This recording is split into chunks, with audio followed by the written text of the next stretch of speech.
Se você se assustou com o meu vídeo sobre a invasão muçulmana no Brasil, você ficará agora estarrecido com a denúncia que eu recebi sobre turismo de parto palestino, muçulmano, islâmico no Brasil. Pessoas que trazem mulheres grávidas para parirem seus filhos aqui em hospitais públicos brasileiros, pessoas que organizam como despachantes a documentação desses bebês, documentação brasileira, para que depois as suas mães voltem com esses filhos aos seus países de origem. Essas crianças, segundo a denúncia, elas ficariam lá, sendo formadas dentro do islamismo mais extremista, dentro do fundamentalismo xiita, adeptos da jihad e da sharia, para que depois, lá nos seus países, depois de terem uma formação militar, formação religiosa, possam voltar ao Brasil já com uma cultura brasileira pronta para acolhê-los. Vejam só, eu sempre digo aqui, tudo que acontece no Brasil acontece primeiro como ideia nas universidades.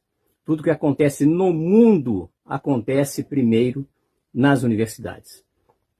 Todas as pautas progressistas, todas as pautas wokeistas, tudo, absolutamente tudo, nasce dentro das universidades. O que acontece hoje em relação a este tema? O Brasil está cheio de personalidades que defendem as pautas palestinas.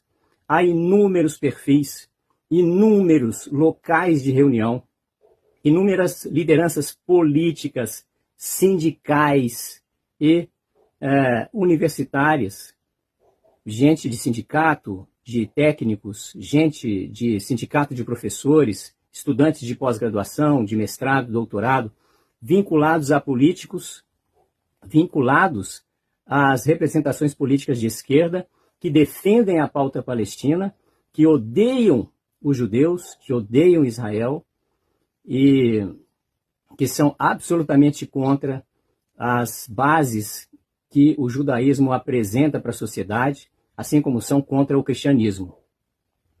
O Brasil hoje tem uma comunidade judaica enorme, em torno de 120 mil pessoas, segundo o IBGE. Só em São Paulo tem mais de 60 mil.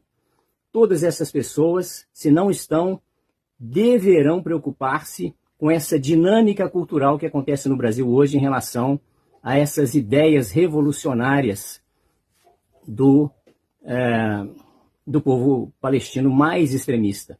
Não aquele povo bondoso, aquele povo trabalhador que sofre sendo usado como escudo humano dos movimentos terroristas, como, por exemplo, Hamas e outros que vivem provocando Israel, que vivem provocando os Estados Unidos e todo e qualquer povo que defenda os judeus e o judaísmo.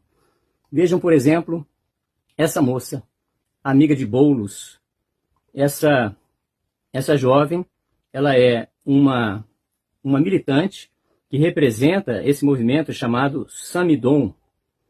Ela representa uma série de grupos que são pró-Palestina. E vejam, ela é muito próxima de Boulos.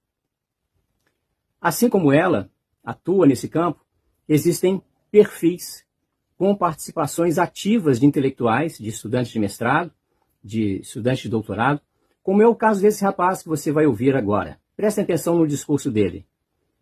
O Trump anunciou os nomes do tal Conselho da Paz para Gaza, e o negócio é uma verdadeira quadrilha que reúne criminosos de guerra, lobistas sionistas, banqueiros e bilionários. Vamos dar uma olhada em alguns nomes, todos obviamente sionistas, e entender por que esse tal conselho significa na prática continuidade do Holocausto palestino e mais ainda, é um laboratório para estabelecer um novo modelo de dominação global. Primeiro, Marco Rubio, que é basicamente o arquiteto da política externa do governo Trump e provavelmente uma das piores pessoas do planeta hoje. Acho que dispensa maiores comentários. Tony Blair, o açougueiro de Bagdá, um dos maiores criminosos de guerra do século e responsável pelo extermínio de mais de 1 milhão de pessoas. Pois é, ele faz parte de uma associação pró-Palestina que distorce o discurso, que coloca Israel como um povo que faz do povo palestino vítima das suas maldades, vítima das suas perversidades, e não o contrário.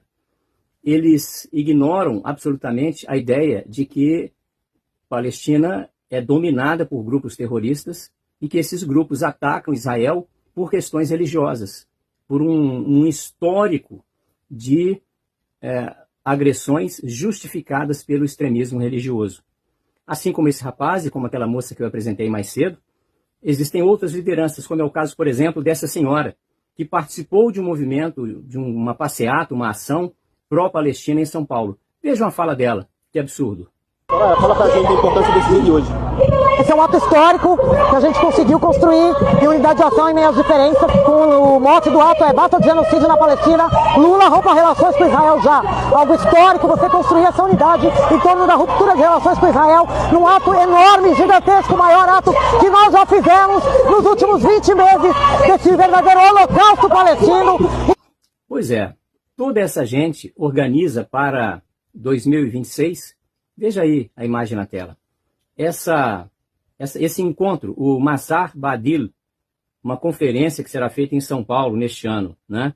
E você observa aí abaixo da tela que isso está ligado ao movimento anterior, ao Samidon, né? Está escrito embaixo, Ruta Revolucionária Alternativa Palestina.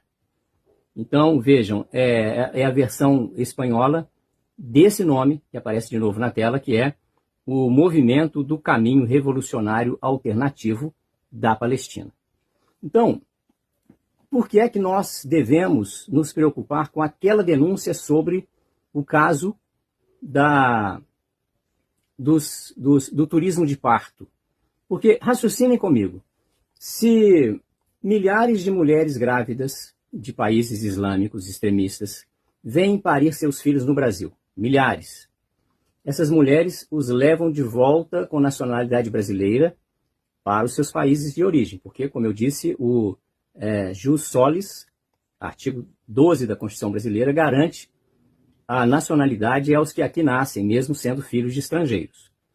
Então, eles são brasileiros, mas serão criados debaixo do extremismo xiita islâmico.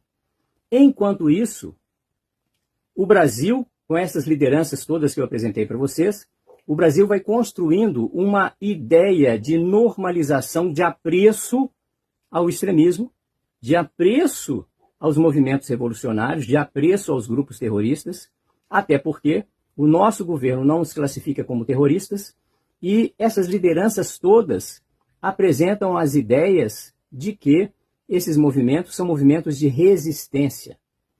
Então vejam só, nós estamos, se essa denúncia se confirmar, nós estamos diante de uma jihad demográfica, né, e cultural que será a preparação, a terraplanagem para uma Sharia civilizacional. Então, reparem como é importante que o Brasil abra seus olhos e, exatamente para tentar abrir os olhos das instituições brasileiras, eu redigi requerimentos com pedidos de informação que eu apresentarei à Polícia Federal e ao Fala BR, porque pela lei de transparência da informação, os órgãos públicos são obrigados a apresentar dados e informações dos seus atos. Então eu quero saber quantas mulheres grávidas de países de origem muçulmana tiveram filhos no Brasil. E quero saber da Polícia Federal quantas entraram e quantas saíram, quando entraram e quando saíram, para que nós tenhamos uma ideia, uma noção de como está esse processo de uso do Brasil, uso da estrutura jurídica do Brasil, para a preparação para a entrada futura de um exército xiita de brasileiros aqui nascidos, enquanto essa esquerda maluca prepara o nosso jovem para acolher com normalidade essas personalidades, essas figuras que aqui entrarão no futuro. No próximo vídeo sobre esse tema, eu vou te apresentar quais foram os palestinos que fizeram doações de campanha no Brasil nas últimas eleições. Quem são essas pessoas, quanto doaram, que empresas tem o Brasil e se elas têm contratos com o governo federal. Fique de olho aí, preste atenção, fique aqui no perfil, porque nós precisamos iluminar, esclarecer o que tem acontecido aos judeus e aos cristãos de um modo geral.